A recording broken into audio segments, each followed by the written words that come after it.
girl Shalae, and I'm back today with another video. In today's video, we're going to discuss $1,000 debit cards that are being given out for groceries. We also have a new drug screening for welfare recipients proposal, summer EBT, and a whole lot more. So if you want to know what's going on in the lovely world of EBT, you already know what to do. Stay tuned. Your girl's got you covered. Now, if this is your first time tuning into my channel, hi, hello, hey, friend. My name is Shalae, and here on this channel, we discuss shopping, saving, and everything in between. I would love to have you a part of my internet family. Super easy. Click the big old red subscribe button down below when you're in, just like that. And while you're at it, go ahead and give me a like, especially if you love me bringing this content. Guys, when I tell you I absolutely enjoy my job, I enjoy it. So definitely grab you some Amazon Prime as well if you do not have a Prime membership.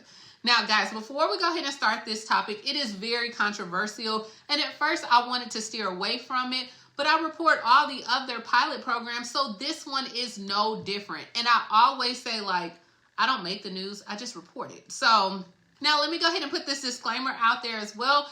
In no way, shape, or form am I for or against immigration. But guys, you see it on the news, you see what's happening, and a lot of times the news can give you a negative picture of immigration. So we have politicians that are frequently talking about the influx of illegal immigrants that are crossing the U.S. southern border. Now, this is a serious issue. We talked about it going on in Pennsylvania, in New York, in Chicago, some of the bigger cities, and Democratic and Republican senators, they are kind of trying to work together on a major immigration reform bill. So one concern with the illegal immigration is that this increase can put a burden on a lot of the public assistance or federal assistance program. So let's go ahead and talk about it, right? In New York, the mayor's office said that they are partnering with Mobility Capital Finance to launch a new effective technology pilot program for the so-called immediate response cards. Now, this program will start with 500 migrant families with children that are already living short-term in the hotels in New York. Now, city officials said that if this pilot program is successful, they would consider expanding the program to every one of the migrant families that is staying in the hotels. Now, of course, these cards can only be used at the bodega, as well as like grocery stores, supermarkets, convenience stores, and the amount on the card, it really just depends on the family size. So I think a few months ago I did a video and we were talking about that everyone was getting like $2,000 cards. Now they can, right? But the initial amount, of course, it depends on what your family size is. So for example, if you have a family of 4, then you can get $1,000 per month. And remember, these cards can only be used exclusively at grocery stores, supermarkets, bodegas, and they're going to ensure that the money is being actually spent on food and baby supplies. Now, I get it, right? Because $1,000 every month, or it averages out to about $35 per day for food. So $35, like $35, I mean, on average, SNAP recipients only receive about $4.16 per day on the regular SNAP program. And I think those were like some data that I had pulled for 2022. But could you imagine how this could help everyone? Now, of course, I know a lot of people are upset. Go ahead and sound off in the comments down below. I mean, 50 Cent even hopped on Instagram and was like, WTF, Mayor Adams, call my phone. I don't understand this. Tell me, how does this work? And, you know, he was like that, you know, maybe Trump is the right answer. I don't know. That was 50 Cent's sentiments. What do you think about it? I mean, the way that I look at it is, like I said, I'm not for it. I'm not against it. But can we not make it where everyone can still benefit from this? Can we not say, hey, we're going to give SNAP recipients in New York, all of them would get an increase? That's all I'm asking. But also they had this going on in Washington State, where $1,000 were given to immigrants as well, depending on their status, because remember, during the pandemic, they didn't receive any money at all. So those payments went out, and I want to say like in late of 2023, they still had payments going out. But according to Washington State, they said this was an opportunity to help people who were left out of any federal and state resources and address like the economic impact of the pandemic. So I had to talk about it. I think the immigration reform bill is going to get very interesting. And like I said, I'm not against it, but can we just have collectively that everyone can benefit from it? Let me know your thoughts down in the comments below, because I know a lot of people, you're seeing it, you're hearing about it on the news, and so I had to bring it here. All right, so let's go ahead and move on to San Francisco, California, where they have a new measure that's being proposed to screen welfare recipients for addiction, aka a drug test, okay? So the mayor of San Francisco is pushing for another controversial public safety proposal on the March 5th ballot. So make sure you guys are going out and vote. And it would require that every single adult on welfare be screened and treated for illegal drug addiction or even lose their cash assistance. So she's like, look, here in San Francisco, we are in a struggle. After the pandemic, it left our economic tatters highlighted, and we've had longstanding problems when it comes to homelessness, drugs, property, crime. And so on her ballot, she wants to step outside the realms, and she's like, look, I know that this may hurt some marginalized communities, but the city itself prides itself on helping people. Now, during the campaign, a lot of residents, they said, look, a lot of people are either poor, they're black, they're immigrant neighborhoods, and they're like, a lot of other things need to be changed, such as like police, and there is some recovery that needs to go on. But they said, look, last year, more than 800 people died from an accidental overdose, and it was fueled by the using, I guess, like their EBT cards. And so they said, like, to give people $700 in EBT where they can use this, they don't think that that's the right option. Now, the welfare program for single adults is about $9,000 in San Francisco, and already on the application, it asks about substance abuse. Out of it asking, they said about 20% of people, they self-report that, hey, look, yeah, I have an issue. This is what's going on.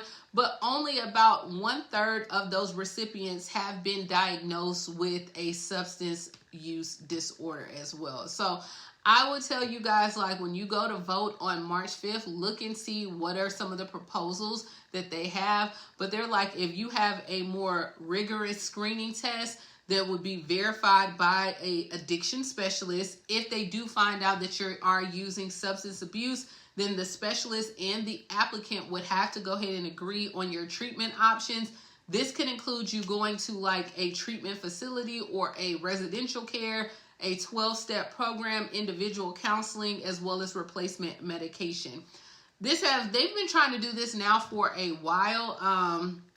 But EBT, when I looked at the rules, there's no requirement that says a person must be sober at all, that, you know, to receive their benefits. And I'm not saying I agree with this one either. I mean, we barely have money to opt into summer EBT. Now you're going to tell me that you're going to take this money and get people help and send them to these treatment programs, and they get to stay for 30 days and they won't be evicted.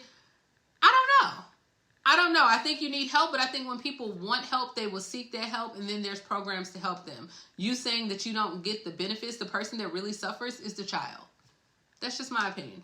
Let's move on to something lighter, where we're headed to Tennessee. And Tennessee announced today that they only plan to participate in the summer EBT for this year. Now, we know the summer EBT, a lot of states decided to opt out the program, about 15 states.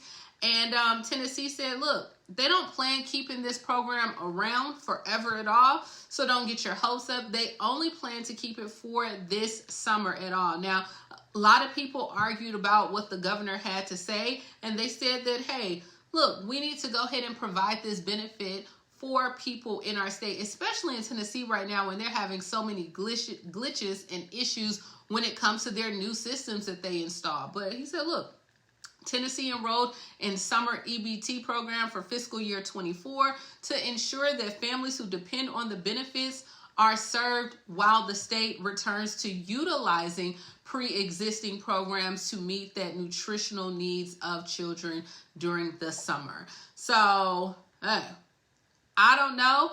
But they did say we do not intend to enroll the future years as well. So Tennessee people, go ahead and start preparing now. This may be the only summer that you get it. Now, also, we know the Gulf states, such as like Louisiana, Mississippi, and Alabama, as well as we'll just go ahead and just throw in Georgia, they declined as well to expand their program. Now, Alabama did come back with another, message, and they said they actually missed the deadline to set aside funds to have their half of the expansion would have totaled millions of dollars. But they said Alabama will be in that number next year, and they're urging like the state leaders to look at other avenues to try to booster those safety nets for increasing SNAP as well as expanding Medicaid as well. Now, Mississippi and Louisiana and Georgia, they still like, no, they're just not doing it. So, all right, so let's go ahead and move on to Missouri, where they had implemented a law last year that's supposed to help Missouri residents transition off of public benefits. So this was something I want to say we talked about last year around this time, but the program right now is still in limbo. Now, Missouri Social Services Agency is saying that they can't implement or change without a huge infusion of state funding. So the legislators, which was approved, it was supposed to cost the state over $100 million, and it was supposed to be like some tweaks to the benefits program that will actually benefit those that are on SNAP. So pretty much they were going to help you get like jobs and transitional benefits as well, that you would get like more benefits for SNAP, TANF, and even some limited cash assistance as they go ahead and expand it to eventually try to get you off the program. They were looking at benefits for like child care subsidy, like vehicle or car programs as well. Now, in January of last year, the government had rejected the state's application, but expressed like their readiness to keep providing guidance to help streamline the administration of SNAP to ensure like all eligible households in Missouri receive the SNAP benefits. So I think some of the things that they were trying to do with the increase, it didn't just necessarily get approved. So since it didn't get approved, the state is now going to be responsible for the money. But the Department of Social Services, they haven't clarified whether they plan to submit like another version of the application, make it more broad-based. So it's kind of like what Hawaii and Guam have done. So remember, in Hawaii, they were able to get their summer EBT benefits increased to $177. And I think they did the same thing in Guam as well. So, hey, Missouri, they're trying to do something, but understand in this transition, they're trying to get you off the benefits as well. Next, we are headed to Florida, where lawmakers are saying that they need to go ahead and lift the lifetime ban for those that have felony drug convictions for TANF and SNAP benefits. So as of right now, roughly about 25 states have completely opted out the SNAP ban, and then another 27 states have opted out the TANF ban. But Florida, of course, is not one of them, right? So making like food and cash assistance in Florida for people who have like sentences or charges or felonies, this doesn't help them get back on their feet. So there's a lot of advocates, they're saying denying these people any type of assistance under Florida's ban, it affects people of color as well as like it doesn't help anyone. And so now they're going back and forth and trying to get Florida to go ahead and remove that ban.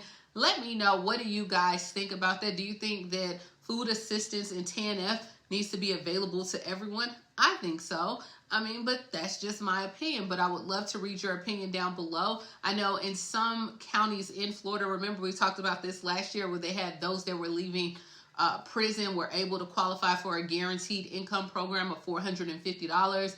We also have where Illinois has pilot programs that while you are incarcerated, you can receive SNAP benefits.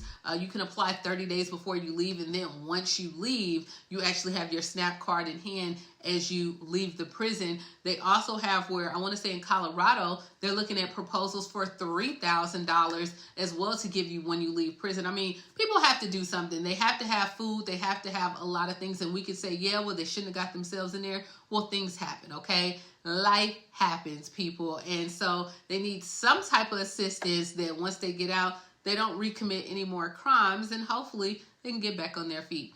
And for our last story, we have the farmers market is now open. I think they just announced in California as well, where you can go and apply for your vouchers for farmers market season. I think they were doing $40. Of course, here in Alabama, we told you that they were doing $50 as well.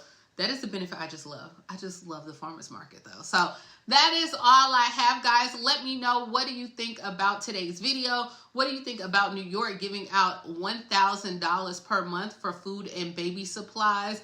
Like I said, I'm not against it. I'm not for it, but can we make sure that everyone can benefit? And what pot of money are we paying this? If we have money for that, can we not give money to the seasoned seniors? Can we not give money to those that are currently on the program? Let me know, New York, are you still waiting on your summer EBT?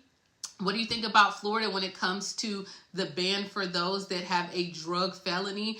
As well as, what do you think about Missouri trying to do different things to transition you off of benefits as well? And then, of course, the drug test to receive benefits. Who can forget about that? Let me know. I would love to read all your comments down below. As always, please like, comment, subscribe, grab you some Amazon Prime. And I will talk to you later, Gator. Bye, guys.